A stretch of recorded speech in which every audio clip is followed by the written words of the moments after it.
നവകേരളത്തിന്റെ ഭാഗമായി ഒക്ടോബർ 2 മുതൽ മാർച്ച് 30 വരെ നടത്തുന്ന ഒരു ക്യാമ്പയിനിന്റെ തുടക്കമാണ് ഇന്നിവിടെ നടന്നത്.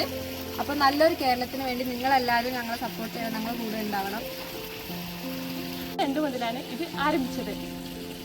ഇതുപോലെ തന്നെ ബാക്കിയുള്ളവരോട് പറയാനുള്ളത്, ഇനിയുള്ള മാലിന്യങ്ങളും മറ്റു സാധനങ്ങളും പരമാവധി കുറയ്ക്കുക.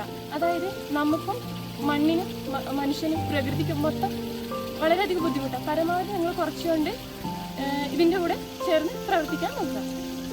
KMM ഗവൺമെൻറ് ITI കൽപ്പറ്റ എല്ലാവരും കൂടി സംയുക്തമായി ഇതിൻ്റെ ഭാഗമായി ഞങ്ങൾ ഈ പരിസരം മൊത്തം വൃത്തിയാക്കുകയായിരുന്നു. ഇന്ന് ഞങ്ങൾ ഈ പൂക്കോട് തടാകത്തിൻ്റെ സമീപത്ത് ഈ പരിപാടിയുമായി എത്തിയപ്പോൾ ഇതിൻ്റെ പരിസരത്ത് വൃത്തിഹീനമായ